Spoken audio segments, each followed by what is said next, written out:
It's a fight many fear. Breast cancer is no longer the death sentence that it used to be. But there is hope with new technology for treatment. So if you can screen them with AI and say these all are normal, but we need to take a second look at these, that's really helpful. We're tackling the topics you have questions about surrounding breast cancer, from insurance coverage and costs Hold steady. to new factors that are increasing risks for women. Fox 43 is keeping you health smart as we go beyond the ribbon. Thanks for joining us for Beyond the Ribbon, a Fox 43 Breast Cancer Awareness Month special. I'm Amy Lutz. For the next half hour, we are diving into many topics surrounding the disease, including new therapies and resources that are available. Chances are you know someone who's been affected by breast cancer. 37 women in Pennsylvania are diagnosed every single day. That is more than 13,000 patients a year. Breast cancer kills more than 2,000 women in the Commonwealth every year. It's the leading cause of cancer deaths for Pennsylvania women between the ages of 25 and 54. However, there is hope. Nearly all breast cancers can be treated successfully if found early. And when that happens, the 5-year survival rate is now 98.6%. And there are fewer deaths now in Pennsylvania as well. All across congressional districts, female breast cancer deaths dropped between 14 and 58%, depending on the district. Now, this is according to data from the National Center for Health Statistics when comparing 1996 through 2003 data to 2012 through 2020 data. Well, Pennsylvania is leading the way in the United States on preventative care coverage. A new law signed in May and took effect in July requires insurance companies to cover preventative breast and ovarian cancer screenings for high-risk women at no cost.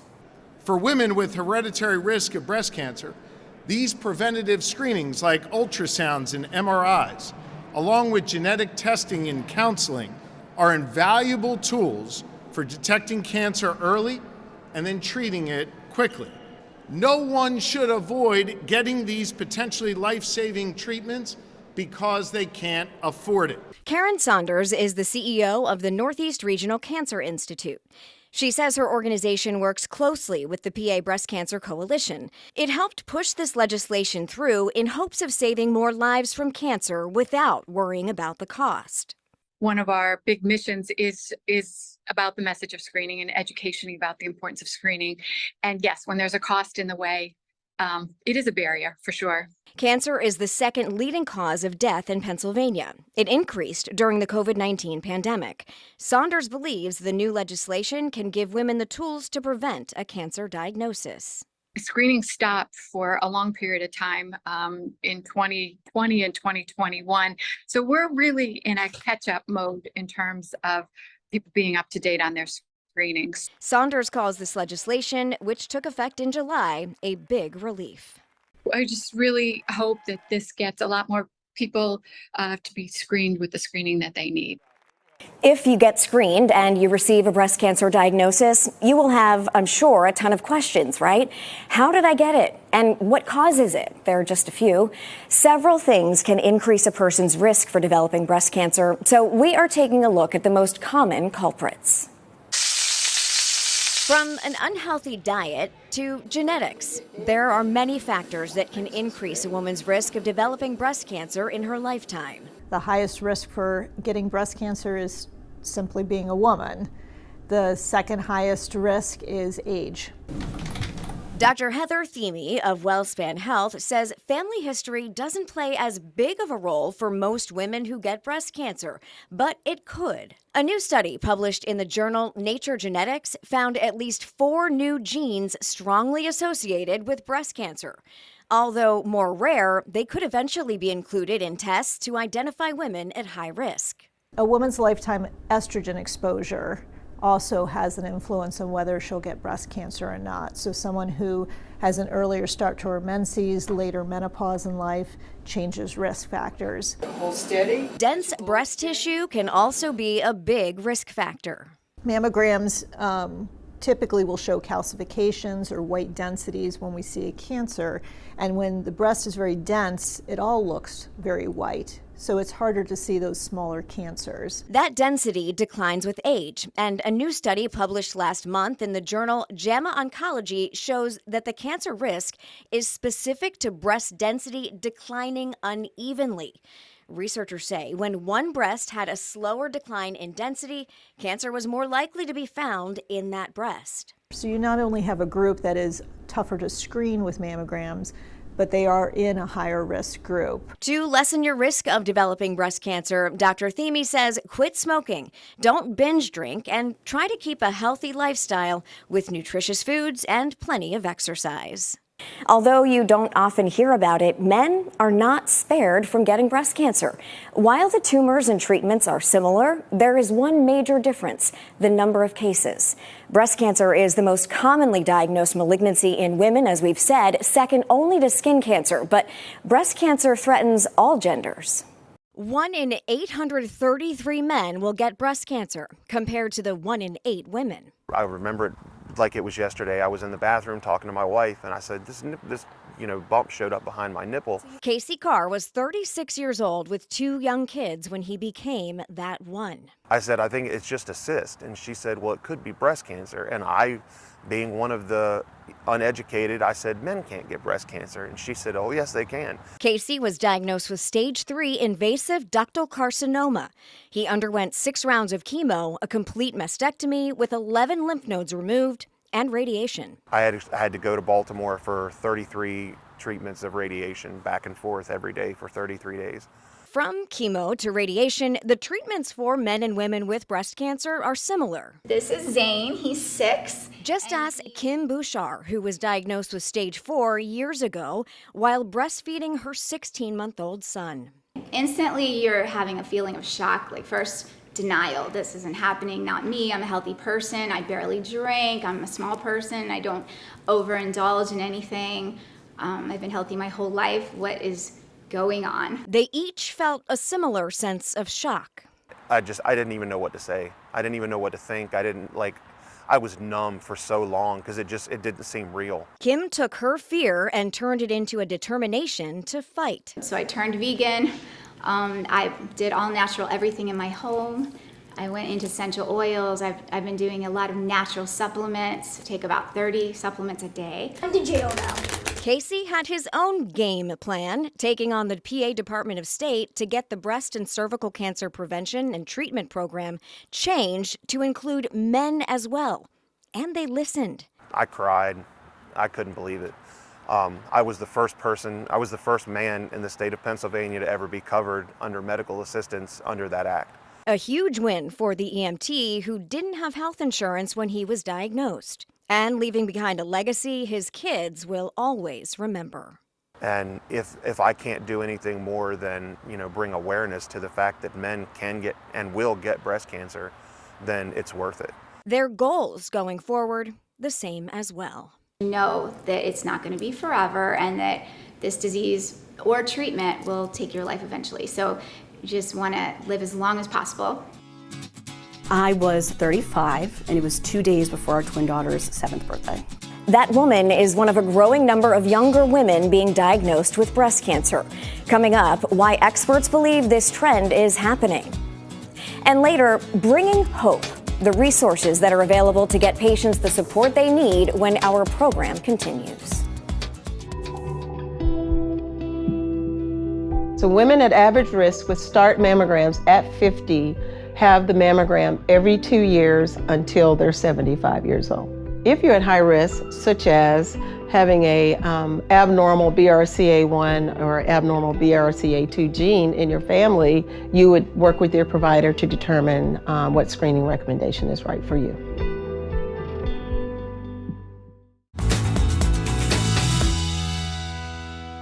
Being diagnosed with breast cancer before the age of 40 is rare. However, if you compare the numbers from the past, it's clear these types of cases are rising, and many women say they want answers. Ashley Lease rang the bell last year, signifying the end of her cancer treatments after initially being told she was too young to have breast cancer. I was 35, and it was 2 days before our twin daughter's 7th birthday. After a mammogram, ultrasound, and MRI, she was diagnosed with stage 3 inflammatory breast cancer. I had 20 rounds of chemo, 39 rounds of radiation, a single mastectomy, and I'm still doing immunotherapy every 3 weeks for probably at least 2 more years. The mother of twins isn't alone. Because of my diagnosis, you become part of these support groups and community, and it's a lot of young girls, like 35 and under.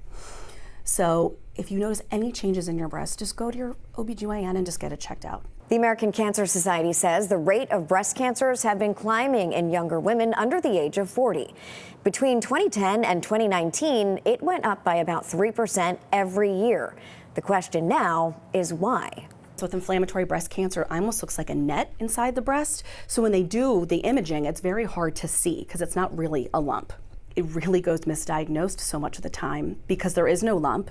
Experts say it could be an advancement in technology that allows surgeons to see more distant cancers.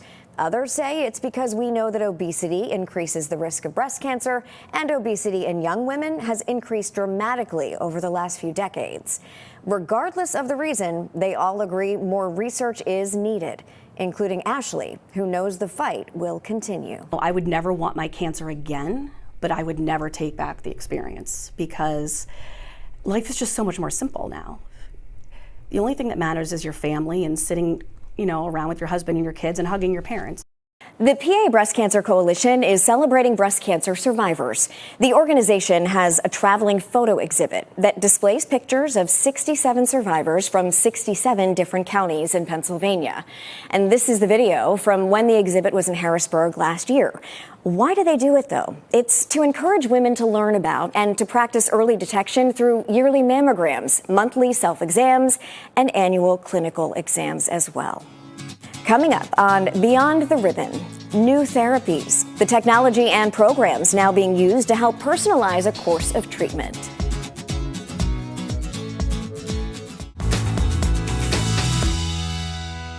There are more than 18 million cancer survivors in the country, and that number is expected to rise to 26 million by the year 2040. Early detection and advancing treatments are helping patients, though, live longer.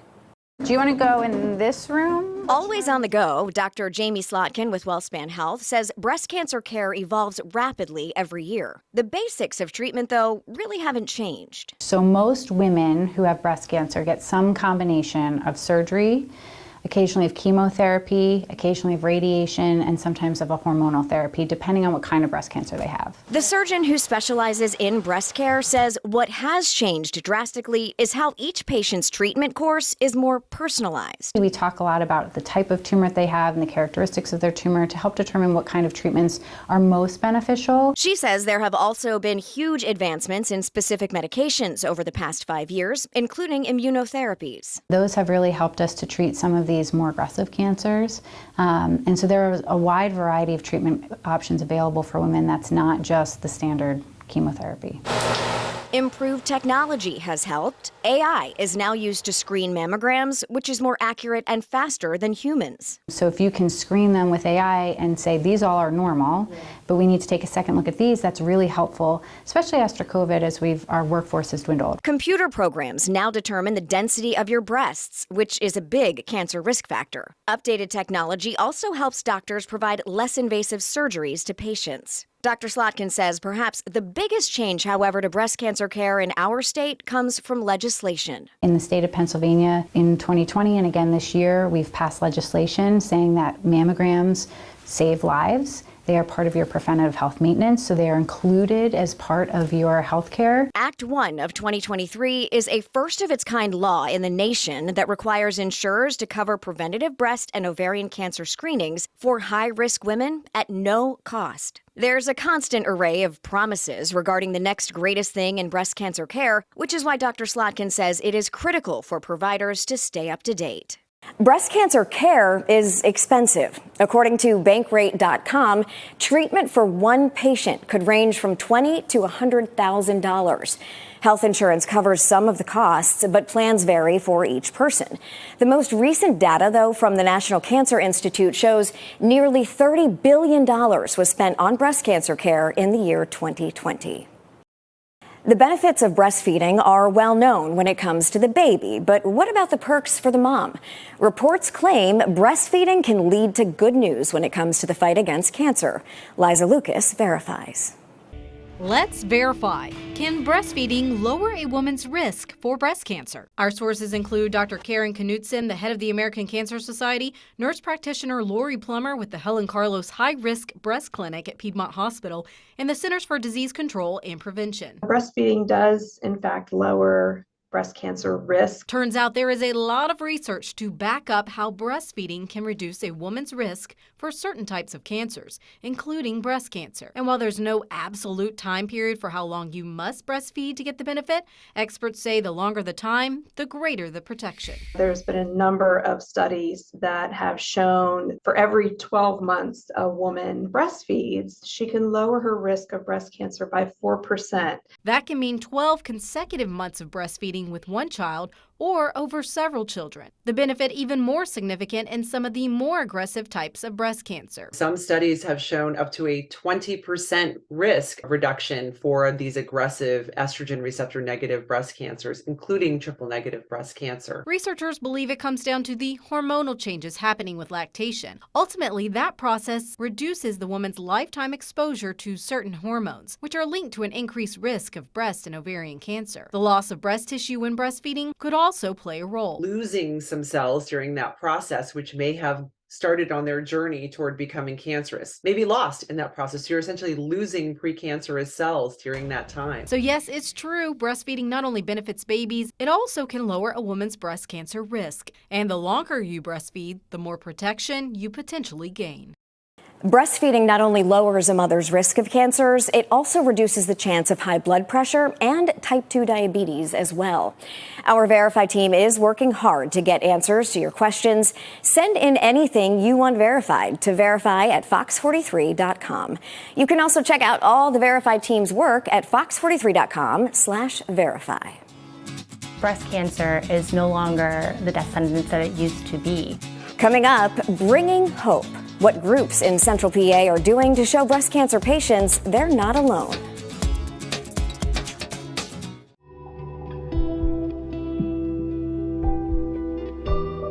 I don't think we really know the full answer to that question right now, and that's hard because it's personal to me. But what we do know is that younger women who are African American tend to be diagnosed with early breast cancer more often than their counterparts. And so for that reason, we'd like for young African American women to, one, be aware of what your breasts normally look and feel like, and follow up with your doctor if you notice something not quite right. Then the second thing, go ahead and have those conversations with your family members to learn more about what your cancer history is and what your family's cancer history is.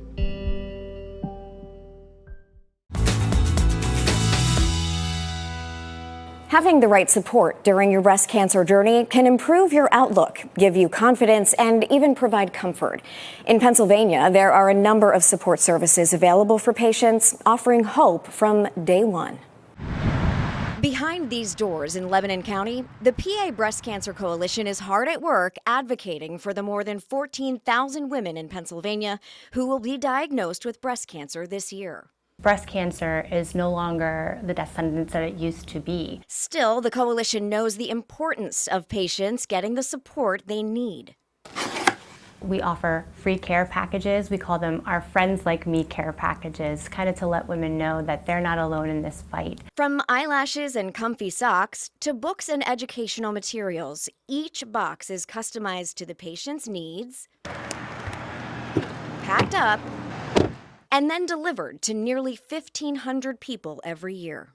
We offer webinars called Ask the Experts with all sorts of researchers and experts across the state who have information that they can provide to women and caregivers and really anybody who is touched by breast cancer. Formed in 1993 and celebrating their 30th year, the PA Breast Cancer Coalition also employs a full-time patient advocate. She helps women with everything from finding a wig to getting transportation to their appointments to, navigating an insurance maze that may be overwhelming at a time when you're going through treatment. Their website also includes a database of support groups where all you have to do is type in your zip code to find resources near you. Resources including reconstruction services that can be uncomfortable to talk about. A breast cancer survivor and artist, Barbara Fox opened Confidence Inked Restorative Tattoo on Chestnut Street in Lebanon to give women the chance to feel like themselves again after surgery. If you lose your areola, you deserve something that is as good as you can possibly, that you can't even tell that it's a tattoo. From placement to finish, Fox says the roughly 2-hour process is pretty simple, but holds much magnitude to her clients. I have one that says, you know, you made me whole again. I have a lady who says, I'm no longer embarrassed to take off my clothes. It's an amazing thing to do that for people.